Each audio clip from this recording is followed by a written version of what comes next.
guys, good morning. So, kung napapansin nyo nga sa boses ko, medyo, medyo sinisipon and inuubo po tayo. And meron po tayong lagnat kahapon. Kasi sunod-sunod nga yung mga trabaho noong kasal ni Janu. So, wala nga kaming pahinga guys. And sobrang nanghina yung katawan namin. Halos kami dito guys, merong sakit.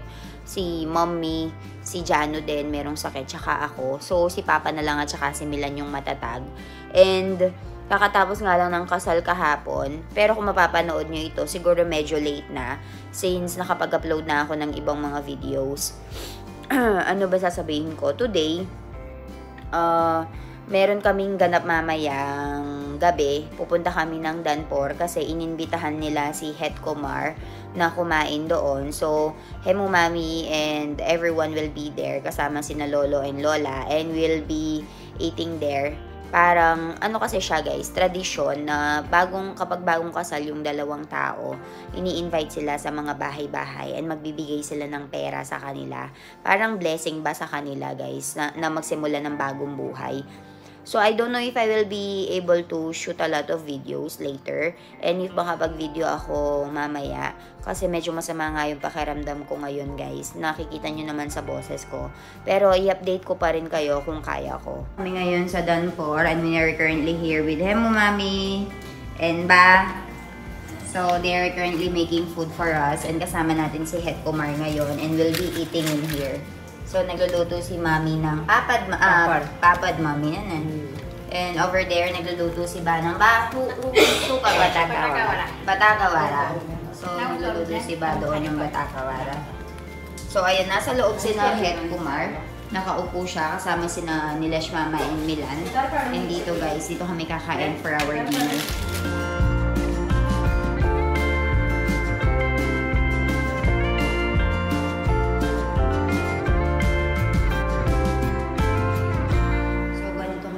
Ng pagkain guys. So we have here puri, fruit salad. Mami, ako siya? Sak.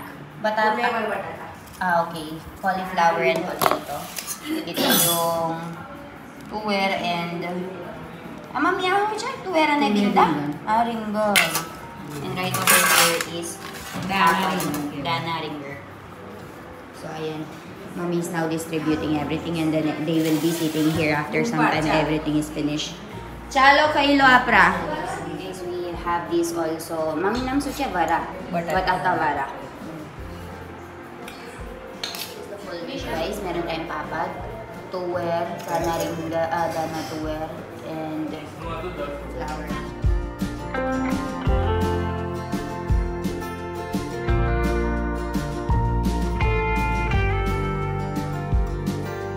Hi guys, pasensya na kayo, hindi na ako nakapag-video kagabi. Siguro medyo late na rin kaming nakauwi, around 10:30. And then after that is nagsayaw-sayaw lang kami doon sa center of the village for the Navratri. And mamayang gabi guys, yung bahay naman namin, yung magtitreat kay Het Kumar ng pagkain. So ganito kasi yan, every couple, meron talaga mga tao na nag-i-invite sa kanila sa mga bahay as a welcoming na party na nga sila ng family.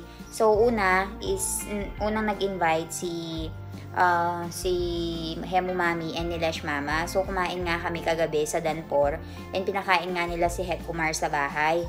And tonight, papakainin namin si Het Kumar and pinag-iisipan namin na kung dito ba kami magluluto sa bahay or kung lalabas na lang kaming lahat and parang date na lang. So, ayun, feeling ko ang mangyayari is lalabas kami sa bahay para hindi na nga kami magluto ng napakaraming pagkain dito. And meron kasi siyang gustong hotel na itry. So, itatry natin yung hotel na yun and pupuntahan natin maya-maya. So, dito kasi sa India guys, explain ko sa inyo yung culture nila. Nung kinasal nga kami ni Milan, marami ding mga tao yung nag-invite sa amin sa mga bahay-bahay nila. So, yung mga malalapit na kamag-anak, yung mga malalapit na kaibigan, ini-invite talaga yung newly married couple. And usually, nagpe-prepare sila ng pagkain para sa kanila.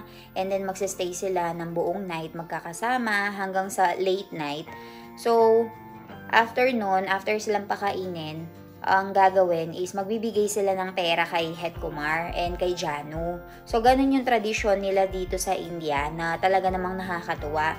Kasi parang pinapakita nila na ito, bahay nyo ito, you're welcome to come here, and then parte ka na ng family, so wag ka mahihiya na pumunta dito sa bahay namin, parang ganun ba? And kapag ginawa yun sa'yo, for example, ginawa sa amin dalawa ni Milan, so pag meron na nga silang anak, nag-asawa na yung anak nila, ang mangyayari is tatawagin din namin yung anak nila and i-invite dito sa bahay, bibigyan din ng pera, and i-welcome din namin sa family namin. So napaka talaga ng tradisyon ng mga Indiano, guys.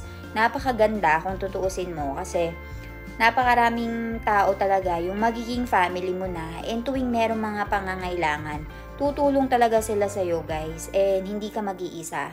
So, ayun, yun yung isa sa mga pinaka-ina-admire ko pagdating sa mga Indians. Very sociable sila, and meron talaga silang society dito na tutulong and susuporta sa'yo sa mga oras na down ka. And kapag meron kang celebration sa bahay, makikiselebrate din sila sa lahat ng mga happening sa buhay mo. Pero meron din siyang mga downside, pero hindi na natin i-focus yung downside. Sa next time, sasabihin ko sa inyo kung ano ba yung downside kapag nandito ka sa society. Kasi kung may mga good side, meron din namang mga bad side, diba? So, ayan, wala akong masyadong ganap ngayon. Magpapahinga lang kami, and then later at night, papakita ko sa inyo yung pagpunta natin dun sa hotel and magiging experience natin ng dinner kasama si Head Kumar. So, 4 lang kami, I think. Kami lang ni Milan and kami lang ni Janu. So, 4. Milan, Head Kumar, tsaka si Janu. So, kita-kita tayo doon, guys.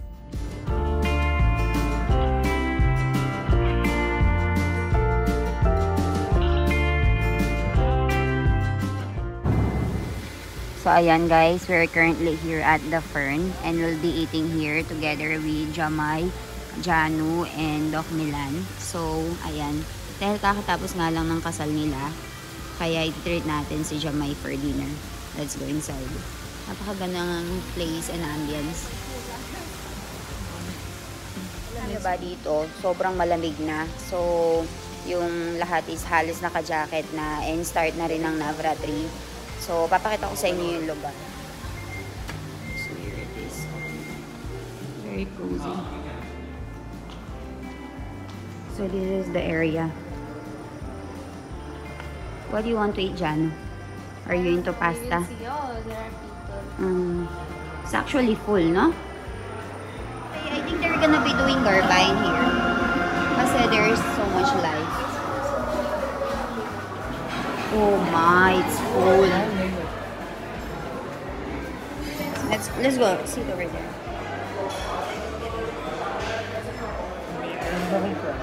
We are currently sitting here sa teachers area kasi right over there maraming mga estudyante na kumakain.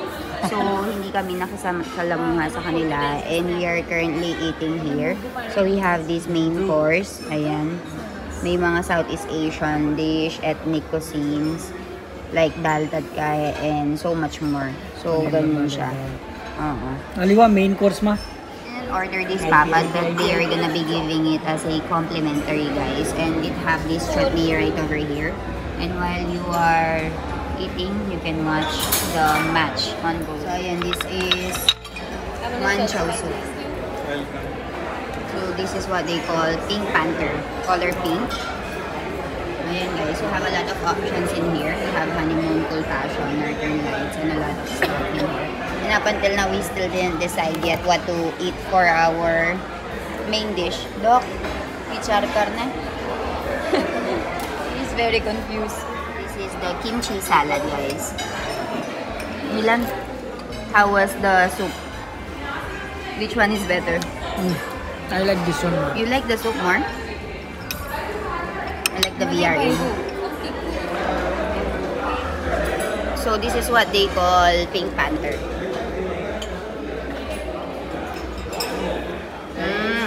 It's strawberry crush, lime juice, and lemonade.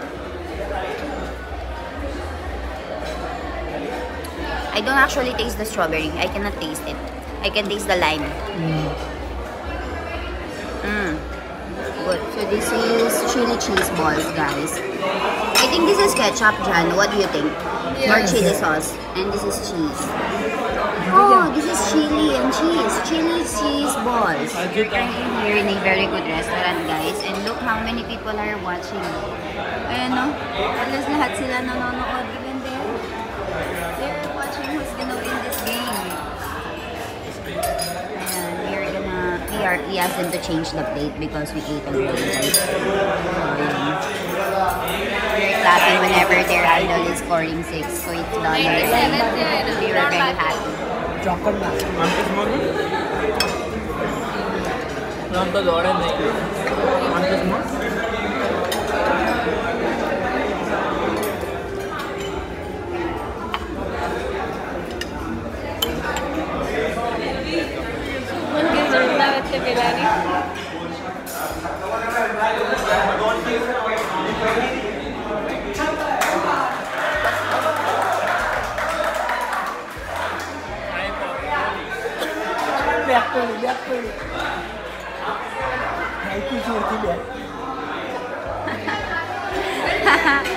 Because Collie shoot 100 century. Only depends on like this. So ordered this sabji biryani, guys. So this is aglio olio and this is pen, right? Am I right? Aglio olio. This one is Alfredo. And this one is pen pasta. Guys, tapos na kaming kumain. And hindi ko gusto yung pagkain pero magbabait yung mga customers nila, no Milan? They have a very good customer service. Siyempre. Siyempre, because we paid so much. We paid a lot and it's actually very expensive as compared to where we are usually going. Pero maganda yung customer service nila. Pero pagdating sa pagkain, gusto ko pa rin yung mga nasa pipitsuging lugar. Mas masarap yun para sa akin. So, ayun pa, uwi na kami. And tignan natin kung makakasayaw tayo ngayong gabi. Kasi today is Navratri. So, up until 2 o'clock and 3 o'clock ng madaling araw, nagsasayawan yung mga tao. Are you gonna go and dance? Navratri? Garba with me? We will. We will be dancing today.